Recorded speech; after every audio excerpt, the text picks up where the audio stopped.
شما برنامه خبری رادیو آزادی را مستقیما تماشا دارید. روز بخیر. در 15 دقیقه من شعله گلخوجه شما را با اخبار 8 نوامبر آشنا میکنم. امروز در برنامه گرسنه و سرگردانیم. دهها مهاجران توجیک را که مرزبانان روسیه از قطارها فراورده و بازداشت نمودند طولی یک هفته در ایستگاه مرزی به سر میبرند. سفیر امریکا در سازمان ملل ایران را به تأمین شورشیان حوثی با مشک متهم کرد و خواستار اقدام جهانی در این زمینه شد. نه به تو و نه به من. نظام نوی اندوسیتونی اجاره دهندگان منزل را ناراحت کرده است. آنها میگویند بهتر است دیگر به در خانه های خالیشان قلف بزنند. خانه حاضر خالی است، نه دانشجویان رو دیگر رو میدیم نه اجاره نشینان. خانه خالی ایستاده است. سفارت تاجیکستان در مسکو از مقامات این کشور درخواست کرده است که مسئله بازداشت دهها مهاجر توجیک در مرز روسیه فوراً حل شود. طول یک هفته اخیر مرزبانان روسیه برای نقض مقررات بود و باش حدود 180 شهروند تاجیکستان را از قطارهای مسیر دوشنبه و خوجند بیرون و بازداشت کردند. 30 نفر آنها را آزاد نمودند، اما 150 تن دیگر از جمله کودکان و معلولان در ایستگاه اخسرای ولایت استراخان نگهداری میشوند. سفارت تاجیکستان در روسیه برای تحقیق وضع یک هیئت را به ایستگاه اخسرای فرستاده است.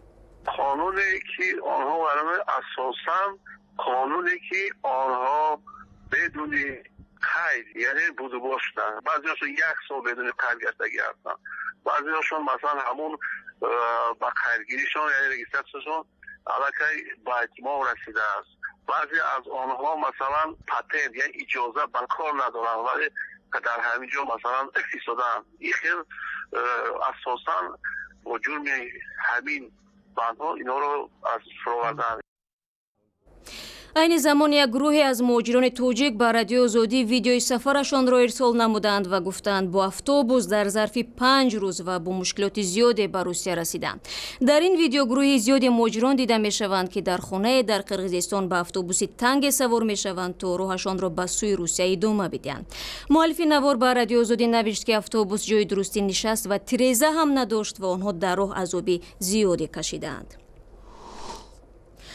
رئیس جمهوری تاجیکستان امروز با محمد جواد ظریف وزیر امور خارجی ایران در دوشنبه ملاقات کرد. دفتر مطبوعات ریاست جمهوری میگوید جانب‌ها درباره رشد همکاری اقتصادی و تجارتی و سرمایه گذاری صحبت نمودند.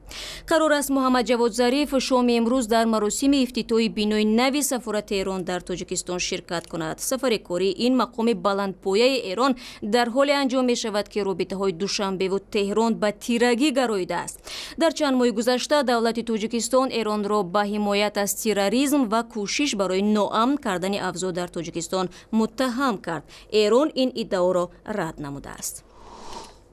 رو می‌آوریم به موضوعهای دیگر. در عربستان سعودی یک مهمانخانه 5 ستاره دار که چند پیش میزبان نشست بزرگ سرمایه‌گذاران بود به محل نگهداری شاهزاده‌ها و مقام‌های سابق عربستان سعودی تبدیل شده است. آنها را به پولشویی، استفاده از مقام و فساد متهم می‌کنند. بازداشت گسترده شاهزاده‌ها و وزیران دفعتاً بعد تشکیل کمیته مبارزه با فساد صورت گرفت که رهبری آن را پسر پادشاه کنونی محمد بن سلمان بر دوش دارد. روز گذشته دپارتمنت دولتی امریکا به این بازداشت‌ها واکنش کرد. روز سه‌شنبه دپارتمنت دولتی ایالات متحده آمریکا از عربستان سعودی دعوت کرد که هر گونه مجازات مقامداران در جریان معرکه مبارزه با فساد بازداشت شده را به طور عادلانه و شفاف دایر نمایند. ما همانا حکومت سعودی را با آن تشویق میکنیم که افرادی به نظر آنها فاسد را مجازات کنند. ما انتظار داریم که این عمل عادلانه و شفاف صورت میگیرد. سخنگوی دپارتمنت دولتی افزود ایالات متحده آمریکا از حکومت سعودی وعده گرفته است که درخواست اجرا می شود. ولی یک منصبدار دیگری آمریکا تاکید کرد که حرف خانم نوئرت دقیق نبود و سعودی ها وعده ندادند که مجازات به طور علنی برگزار خواهد شد. در چارچوب مبارزه با فساد حکومت سعودی دهها اشراف و ارباب سعودی و از جمله شاهزاده میلیاردر ولید بن طلال را بازداشت کردند.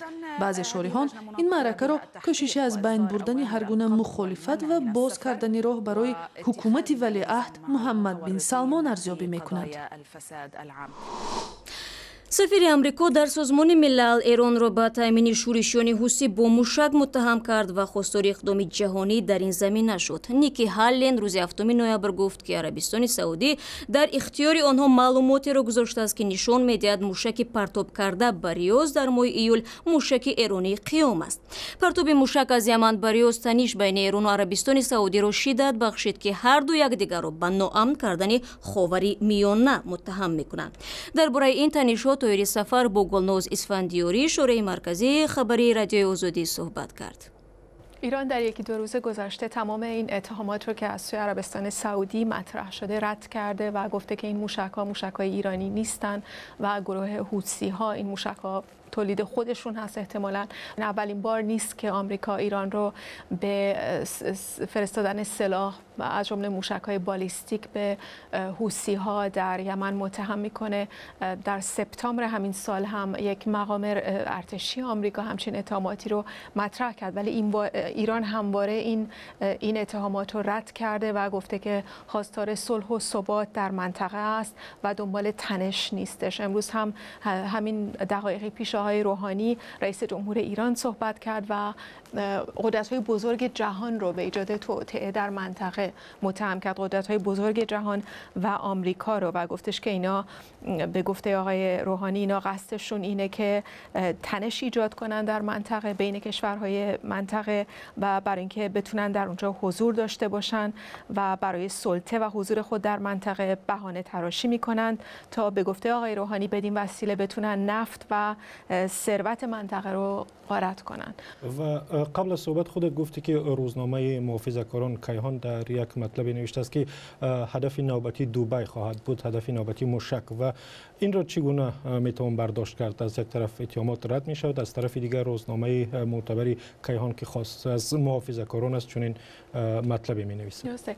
کیهان این رو حدود 2 روز پیش در صفحه اولش این تیتر رو زده بود که در خود ایران این باعث واکنش‌های منفی شد و حتی سخنگوی دولت آقای نوبخت این رو محکوم کرد و این گفتش که این یک تخلف رسانه‌ای آشکار هست. این کمیته‌ای که بر مطبوعات در ایران نظارت میکنه اخطار داد به کیهان و گفتش که این ضد منافع ملی ایران هست. این تیتری که زدین، البته کیهان دوباره از تیتر خودش دفاع کرد و گفت ما تنها گفته های حوثی‌ها رو داریم تکرار میکنیم، یعنی حرف خاصی نزدیم. و واقعا این بیانیه‌های تحریک‌آمیز که گفتی بیشتر از طرف عربستان سعودی هم صدا می‌دهند و سبب چیست؟ چند تا علت میتونه داشته باشه. یک علتش اینه که عربستان سعودی هیچ وقت راضی نبود از این توافق هسته‌ای که ایران با 6 کشور اصلی جهان از جمله آمریکا امضا کرد، برای اینکه شاید نگرانه که این توافق باعث بشه که قدرت ایران در منطقه بیشتر بشه و خب میبینیم که روابط ایران هم با کشورهای غربی بهتر شده، به جز آمریکا که از زمان سر کار آمدن دونالد ترامپ تنش‌ها بین ایران و آمریکا خیلی افزایش پیدا کرده. دلیل دومی که به نظرم میرسه ممکنه که الان عربستان احساس میکنه که دولتی که در آمریکا سر کار هست رابطه خوبی با ایران نداره، خیلی بدبین هست به ایران و الان موقعیت خوبی هست که این گونه اتهامات رو علیه ایران مطرح کنه و موفق بشه که به هر حال اقدامی بکنه علیه ایران، چون میدونی این دوتا رقیب منطقه‌ای هستن و علیه هم اتهاماتی رو مطرح میکنن. مصاحبه با گلناز اسفندیاری را در شکل کامل در سامانه آزادی www.azadi.org تماشا کنید. برمیگردیم به تاجیکستان. کمیته اندازی تاجیکستان برای آنهایی که در دوشنبه منزل‌هایشان را به اجاره می‌دهند معیار نوی اندازسپاری را معین کرده است. من بعد انداز نه از نرخ اجاره بلکه از مساحت خانه ستانیده می‌شود. کمیته انداز گفته است از این رو می‌خواهد خانه‌شکنی در اجاره دهی را کمتر کند، ولی صاحبان منزل‌های اجاره می‌گویند مالیات نو آنها را از یک منبع درآمد محروم می‌سازد و به جای فایده ضرر می‌آورد.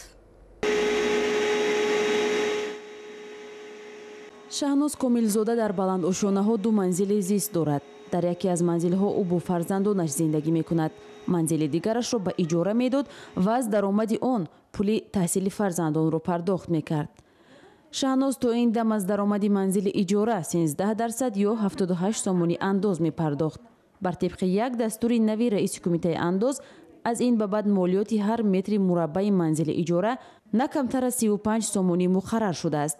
барои 45 метри мураббаи манзили шаҳноз 1575 сомонӣ молиёт муқаррар мешавад ки бояд аз он 13% ё 204 сомонӣ пардохт кунад, дар ҳоле ки даромади иҷораи манзилаш дар моҳ 600 сомонӣ аст. ҳоло ман иҷоранишинҳоро ҳамаро хонаро холӣ кардам. дигар намехоҳам аз ҳамин тафтиши доимии андоз, намояндагони андоз рости дилам гирифт. хона ҳозир холӣ аст, на донишҷӯёнро дигар роҳ медиҳам, на иҷоранишинон. хонам холӣ истодааст. ба ҷои ин ки хона ба ман фоида биёрад, на ба ман, на ба давлат ҳозир фоида наоварда истодааст. дастури раиси кумитаи андоз дар мавриди муқаррар кардани қимати андози иҷораи манзили сокинон дар моҳи апрел содир шудааст.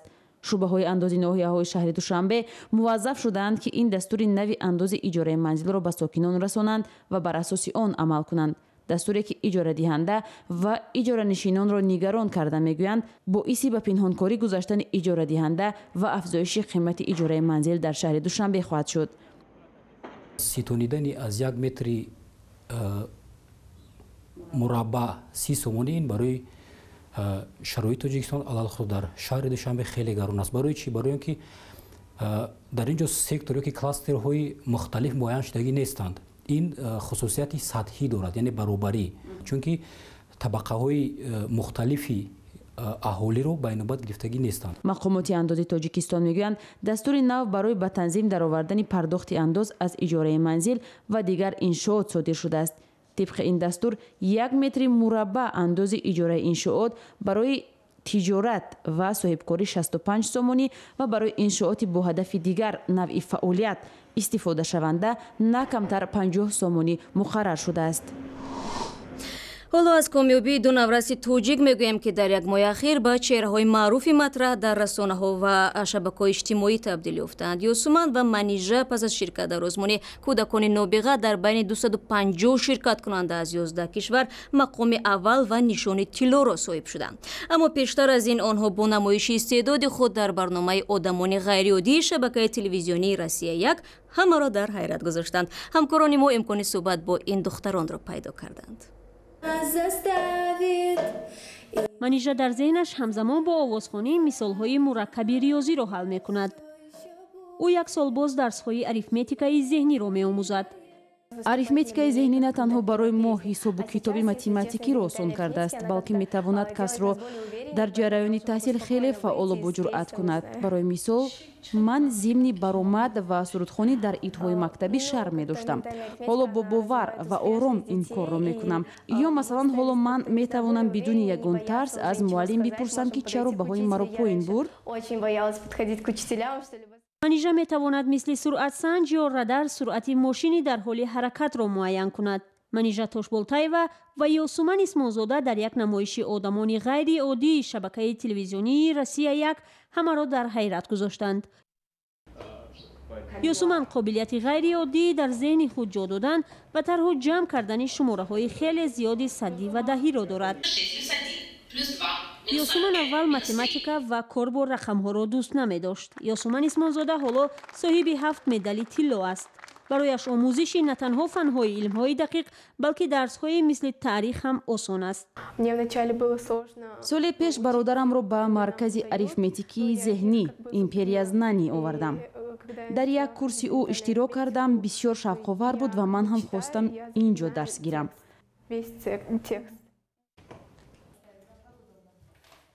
маркази империяи дониш ки Юсуману Манижа шогирдони он ҳастанд, соли пеш бо ташаббуси модари Манижа Вероника Коробкина таъсис ёфт. ҳадафи аслии марказ бедор кардани шавқи илмҳои дақиқ дар кӯдакон ва аз худ кардани донишҳои мураккаб бо роҳи осону бозиҳои мухталиф аст. Юсуман ва Манижа бовар доранд ки ҳамсолони дигарашон ҳам ин қобилияти онҳоро доранд, вале ба таъкиди онҳо ҳар касе бештар омӯзаду тамрин кунад, муваффақ хоҳад шуд. Ванеш як занбур ки то чанд соли пеш дар Тоҷикистон набуд, модари 32 солаеро дар ноҳияи ҳамадонӣ ба ҳалокат расонд. Гулҷаҳон Назар ва сокини деҳаи Сайроб ба гуфтаи табибон рӯзи 26 октябр пас аз ним соати неш задани занбур ҷон додааст.